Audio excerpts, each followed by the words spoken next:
สร้างมือเล็กมือน้อยตัวนี้ส่งระบบกับไฟงามงามตานแก๊สเลยเนาะเป็นไอแก๊สเลยงานเอ้ยนึกประหยัดนึกว่าไอ้ต้องการประหยัดแก๊สประหยัดอย่างมาใส่เตาเทอร์โบเฮาเด้อนี่ใดนี่จะส่งระบบเนาะจะได้ทั้งไฟบ้านแล้วก็ไฟแบตเตอรี่ไฟอันหม้อไฟเนาะได้หมดเนาะเดี๋ยวเขาจะมาสาธิตการใส่แบตเตอรี่น้ำกันเนาะใส่แบตเตอรี่ตัวนี้จะเป็นขั้วลบเนาะนี่จะเป็นขั้วบวกเนาะเราจะปิดดิมเมอร์ในก่อนเนาะหลังจากเราจะใส่ไฟแบตเตอรี่เนาะเราจะปิดดิมเมอร์นี้แล้วก็ทอดปลั๊กเสียบมันเนาะ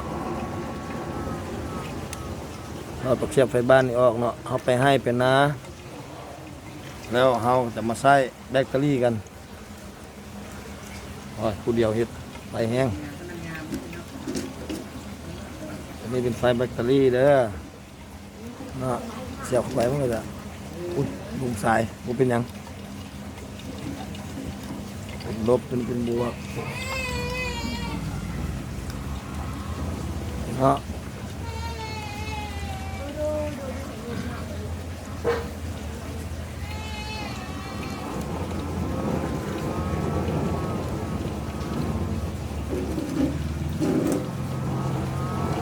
ว่า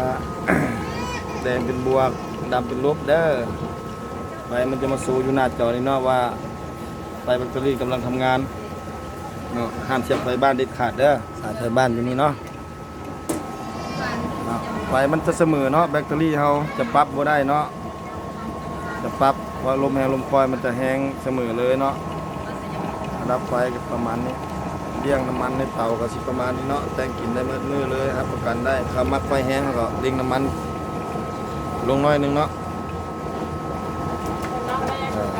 มักไฟแห้งเอามาปั๊มน้ำมันเอาเนาะทานเนาะอย่าซื้อให้ปั๊บหลายเด้อมันสิล้นเตาเนาะมันสิล้นท่อลมหยอดไว้ๆนิดนึงก็ได้เนาะจะหยอดประมาณนี้เนาะอันว่าต้มดุนๆเนาะประกันว่านึ่งข้าวนึ่งต้มทอดจืนได้สบายเลยเนาะไว้ในเตาเฮาโอ้ยฮ้อนหลายประมาณนี้เด้อตัวนี้เป็นไดสองระบบเนาะไฟบ้านไฟแบตเตอรี่ใส่ได้เนาะประหยัดแก๊สประหยัดทานกะหรือว่าอยากเอาราคาอยากสูงเนาะแก๊สอยากสูงเอาตัวนี้ไปห้องฮับเนาะซับใส่แก๊สทานประหยัดแก๊สกับประหยัดทานกับประหยัดเนาะเอาไปแบกภาระแก๊สกับทานเนาะเตาเฮาเนาะเป็นเตาน้ำมันเครื่องเก่าเตาที่ใช้น้ำมันเครื่องเก่าเด้อเตาเด้อ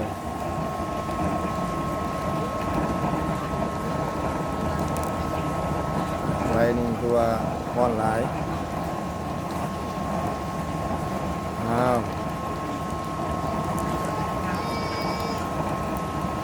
เสียงเงียบดีเนาะใดตัวนี้